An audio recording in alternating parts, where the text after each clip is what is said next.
Hello, everyone, and welcome to the Jeffrey Epstein Show. I'm your host, Bobbycapucci, and this is Daily Drop number 145. Hey, what's going on, everybody? So I just got finished with a pretty long day. First stop was Zorro Ranch. Second stop, Santa Fe Institute. Third, sit down with a source. Had a little bit of a break. Sat down with another source, and we just got finished about 20 minutes ago or so. So what I'm going to talk to you folks about tonight before we jump into an article, I wasn't going to do an article, but this is an important one. I think we should read it tonight. I wanted to talk to you about my trip out to Zorro Ranch a little bit and give you a little bit of detail on what occurred, basically a play-by-play. So when I was driving out there, I couldn't help but notice how empty everything is, how vast it is. And if I wasn't from Las Vegas and from the desert myself, I would have been blown away by the seclusion around this place. Now, there's other ranches, of course, but each one of these ranches is a sprawling complex. And the way Epstein's ranch is nestled, he has the protection of the 1,500 acres of government land that was leased out to him, as well as on the other side, it looked like some sort of, I don't know, some kind of like communications tower or something like that, but there was nothing there, right? It wasn't developed. There was some construction people there now looking like it was about to be developed, but my question is, why did they wait until Epstein was dead to get developing on it? You know, what it looks like to me, from what I saw today, what I witnessed firsthand, and, it looks like to me that it was very specific that this piece of land was chosen. And it was very specific the way this piece of land was built upon and developed, because it is so secluded. This would be the perfect place if you were some transhumanist weirdo and you wanted to populate the world with your seed. This would be the perfect place to do it. And isn't it funny that a mere, 45 miles or so away is the Santa Fe Institute, which just so happens to, house and talk about transhumanism and the exact things that Jeffrey Epstein was into. And isn't it also funny that Jeffrey Epstein donated $275,000 to the Santa Fe Institute, and they only donated $25,000 of that? Why did they keep that other $250,000? Well, according to them, it's because it was donated before they quote-unquote knew what Jeffrey Epstein was. And we know that's BS. Now, I already established even people, regular people here in the town of Santa Fe, knew what Jeffrey Epstein was up to. The lady at my front desk who had worked at the hotel that I stayed at last night, she's worked there for 20 years, said that everybody knew what Jeffrey Epstein was up to, and everybody was sickened by it, but none of the politicians or the people that could have stopped it ever did. They all looked the other way. And all you have to do is look at the political contributions that Epstein made to the politicians here in Santa Fe and New Mexico on a broader scope, and you see it fits the pattern of exactly what he did in the Virgin Islands. Now, he wasn't able to do that so much in New York or Florida.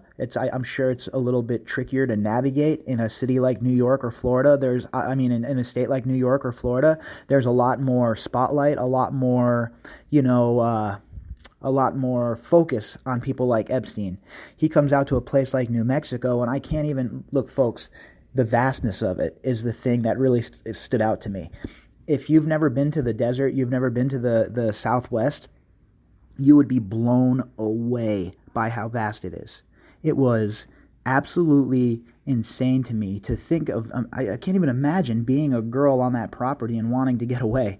There's no chance. There's no cell service. It was absolutely freezing too, like 10 degrees this morning.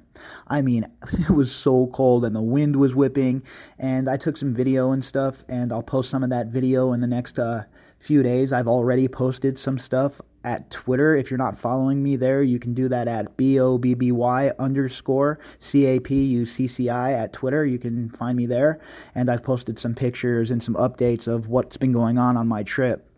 But as I was driving to Zorro Ranch, and once I finally pulled up and I took a good look, you could see that there's some buildings at the end of the private driveway. And I walked all the way up to the gate, and there was a ton of cameras. And I didn't see anybody there. Like, I didn't see any workers there. Certainly didn't see any animals. For a large farm like that, you would think that there would be a ton of animals, right? Cows, etc., etc. I saw no animals. I saw no signs of humans working at the property. So I'm not really sure if operations have ceased, or if maybe they just weren't doing anything today. Maybe they're on a rotating schedule. I have no idea.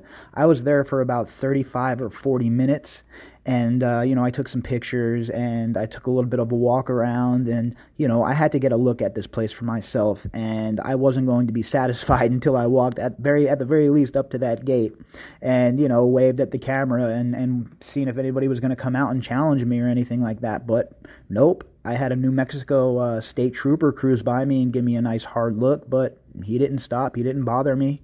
I mean, he probably has better things to do than some knucklehead on the side of the road with a camera around his neck, like he's engaged in a big year, like a bird viewing competition. That's probably what I look like. I mean, but it was a surreal experience to finally get out there. It was one of those things where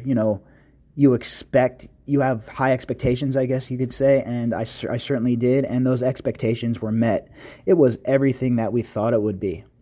And one of the sources I talked to today worked at the airport, and that source said that they saw a lot of people that were picked up by the Epstein cars and out to the Epstein Ranch, et cetera, et cetera. So we're going to go into a little bit of that in the next couple of days once I can go through my notes, and like I told you last night, make sure that we get the story correct. I don't want to rush it here and just go off the top of my head with this stuff. I'm going to actually use notes to discuss what I talked about with these sources, unlike with these articles where I just go and I go freestyle on them.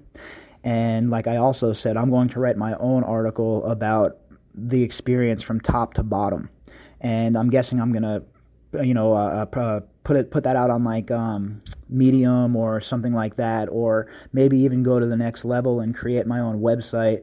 I'm not really sure yet, but all I can tell you is this: there is more to be uncovered here, and I really truly believe that a documentary needs to be done. I'm talking a fully polished documentary, not just one guy showing up down here with, a couple of cameras and, his phones like I did today and be in charge of everything. It's a lot. It's hard to do something like that on your own.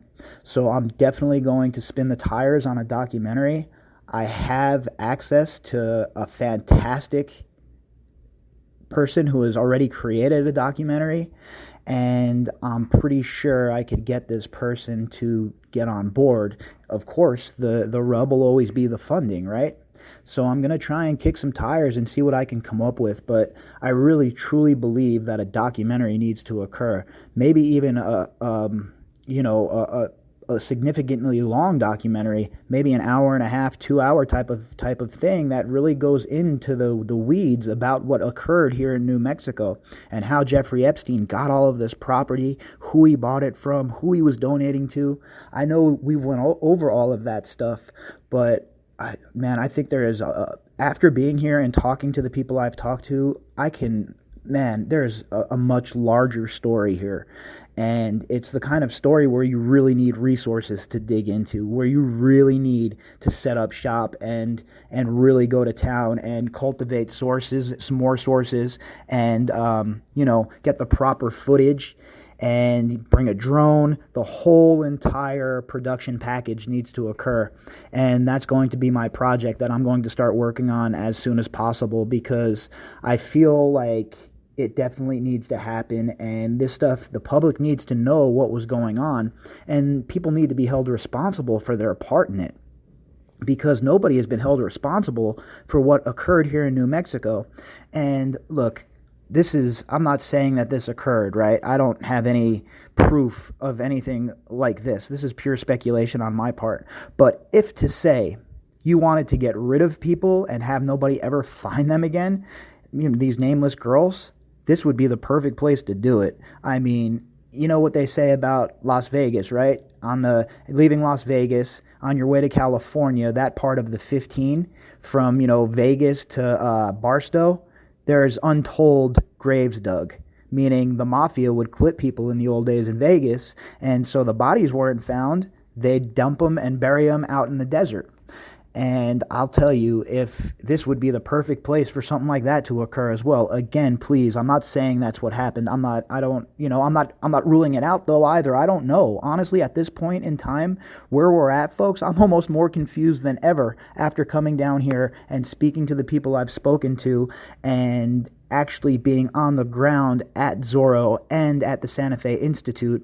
It's just the layer upon layer of protection and enabling that was occurring is just, it's really blowing my mind. And I still, right, this is all very new. Like I said, I just got into my hotel room 20 minutes ago. I haven't even gotten changed yet or anything like that. It's so like, I don't even understand how it occurred. How in this country can this occur? And I'll tell you exactly how, in my opinion, how it can occur. Because the corruption is just so rampant from the top down. Everybody has looked the other way for so long that these people are so emboldened that they feel like they can get away with whatever they want, even trafficking young girls. And I'll tell you what, Marvin Minsky, the professor, there's a 100% chance that he was in Santa Fe. 100% chance. I've had that confirmed to me by a witness, by a source. So, he passed away in 2016, but he was like, they call him like the father of AI. And there's you start putting together all these creepy scientists that Jeffrey Epstein was a patron of, and you start looking at the stuff that, these people were into. And again, like I always say, if we look at them separately, we're like, so what? That's what scientists do. But when you put them all together and you see that Epstein was cultivating all of these people and being a patron to all of these people, and you start to connect the dots, the picture becomes very disturbing. And that's what I'm trying to do on a daily basis. I'm just trying to put the evidence together in the sort of manner where it all makes sense. Because we get to certain places in this case and things don't make sense again, right? We think we have a handle on it and we think we know we have a good grip on what's going on, and then bam, a curveball, something out of the blue. We learn something new. We learn about somebody else who was associated with Epstein, or somebody like Nygaard who was associated with Prince Andrew, who was obviously great friends with Epstein. So you have the 7 degrees of separation going on with all of these people. And like I said earlier about Nygaard, if we dig deeper, I'm sure we're going to find connections with Epstein.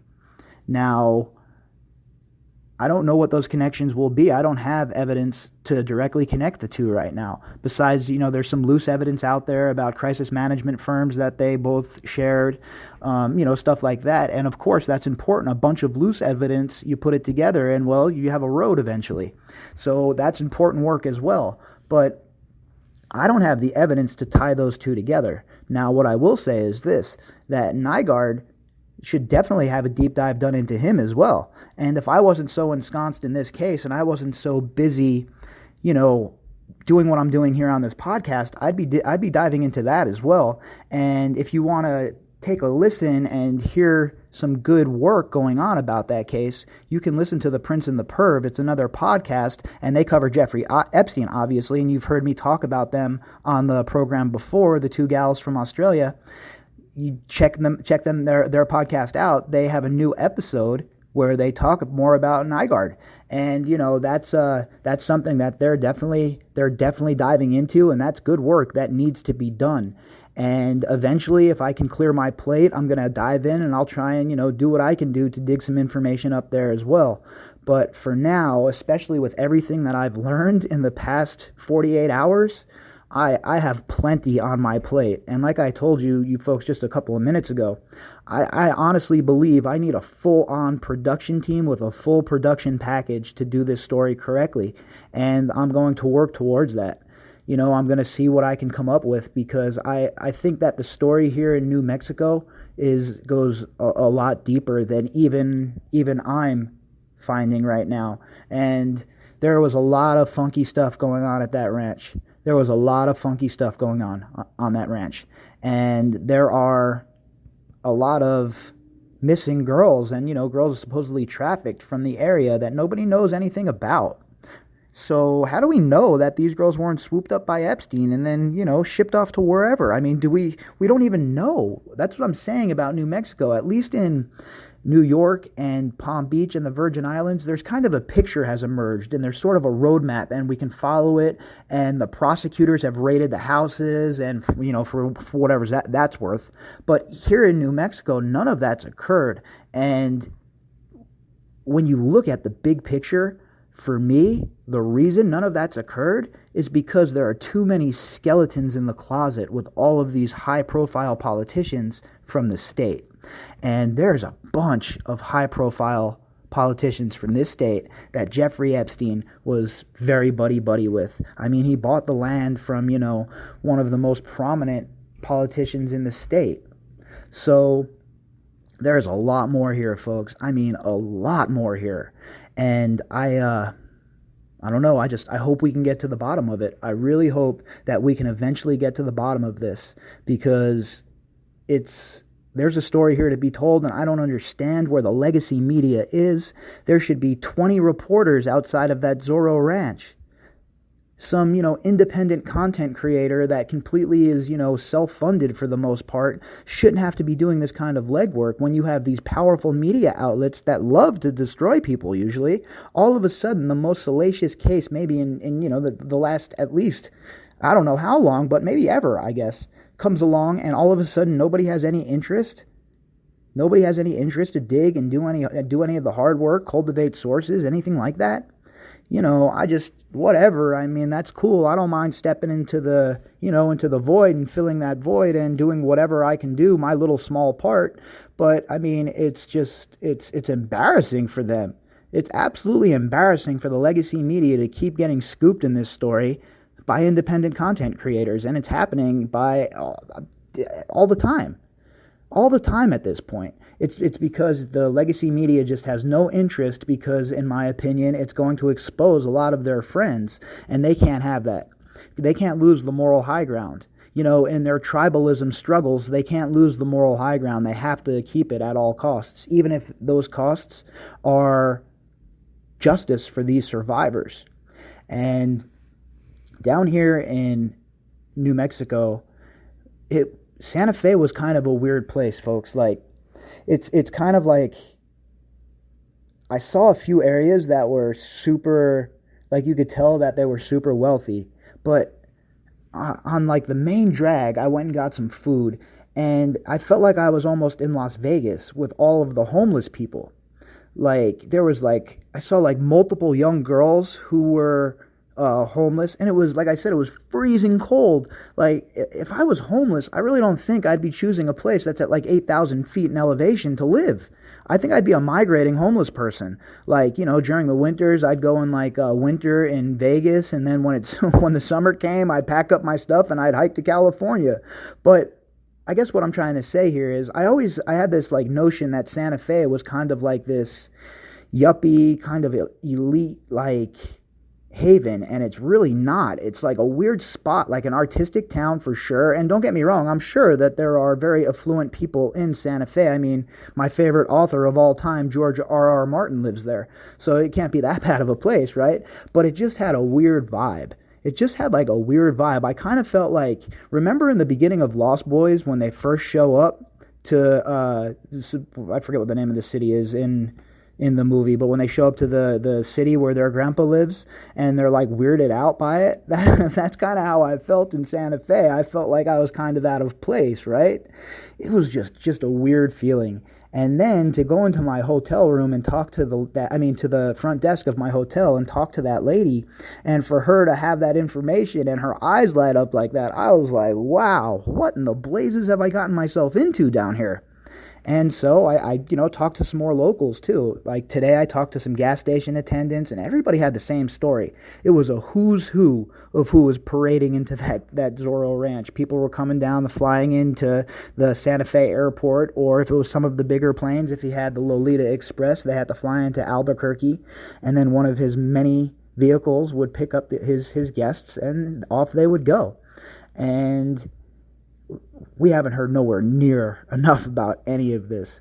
So, I was going to read an article too tonight, but I think I'm going to skip the article, and we'll save that for the morning, and I'll do a morning update before I leave for the airport, or maybe even while I'm sitting in the airport. My flight's not till early morning tomorrow, but not too early, so I should have time to get a drop in, and that's my plan. I plan on doing a morning drop. And so, yeah, that's where we're at, folks. That's where we're at in Santa Fe.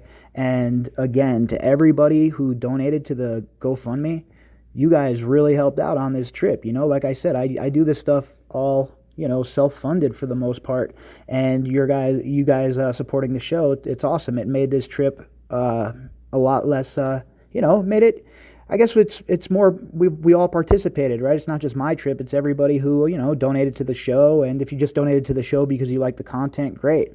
But if you donated because, you wanted to see what I found in Santa Fe, well, here we are. These podcasts in the next few days, it's going to lay it all on the line. Everything that I talked about with these sources is going to be laid on the line. I'm not going to redact anything.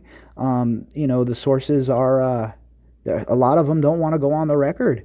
Look, a lot of these people don't want to go on the record. They're scared to lose their current jobs. They're scared of repercussions. So I've given them aliases, and I left the door open with them at some point if they would like to go on the record to come on the podcast.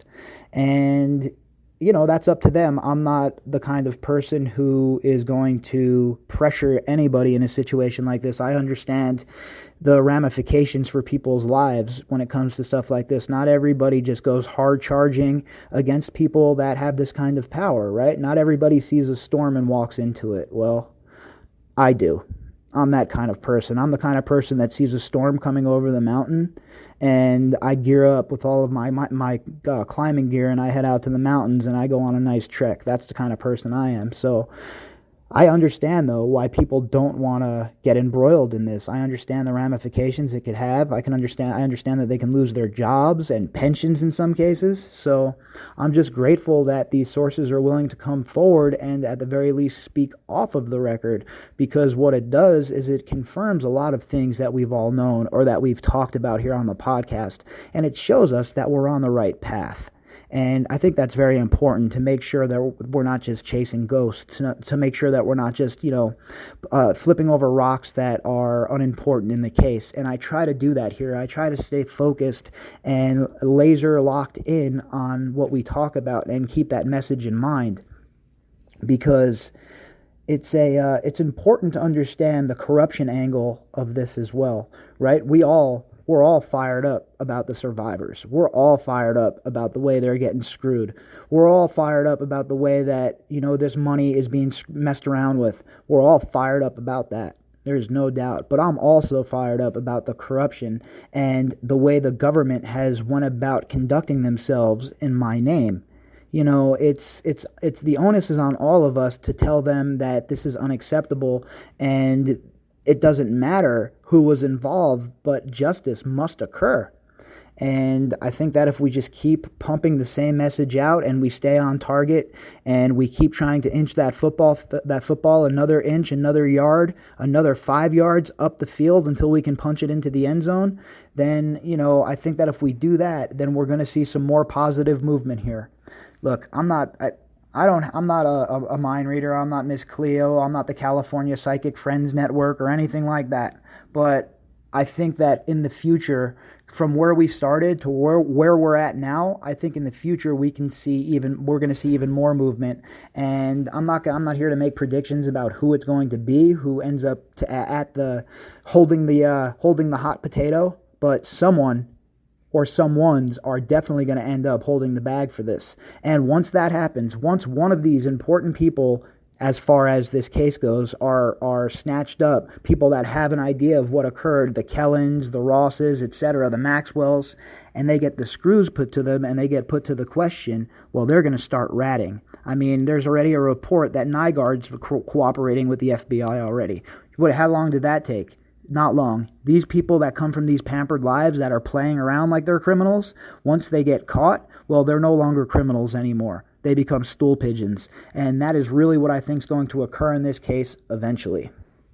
All right, folks. So look, tomorrow we'll get that morning update in. It has to do with a court ruling in regards to the Virginia Roberts and Ghislaine Maxwell situation in front of Judge Prescott. And it has to do with Julie K. Brown's argument from the Miami Herald.